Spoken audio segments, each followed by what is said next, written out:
Acknowledge the needs of your audience. Now, I'm not talking about the needs that I spoke to at the beginning uh, when we're talking about the information that they need. I'm talking about what they need from you in order to understand what you're saying.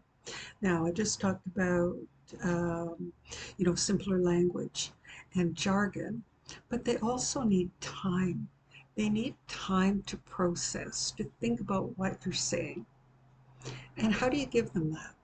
Well, you give them that by using pauses.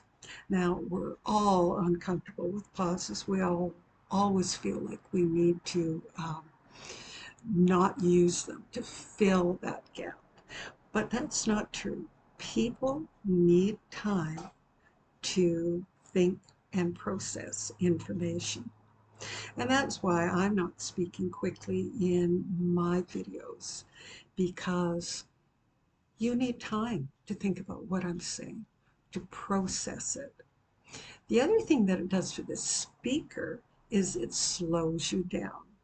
And when you have to slow down, your speech becomes clearer. So that's helpful to you as a speaker. And lastly, is let's say you ask a question. Be comfortable with the pauses. Again, people need time to think of their answer. So 5 to 10 seconds is okay. So be comfortable with that.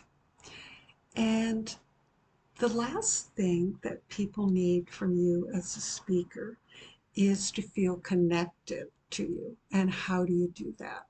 Well, connecting eye to eye.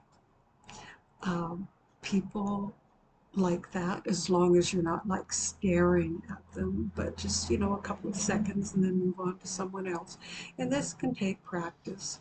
The other thing is, if you have a large audience, so if you have rows of people, you may have heard of this tip, but look at the tops of people's heads. And if you do that, people in the back rows will actually feel that you're looking at them. So try to use that for a larger audience.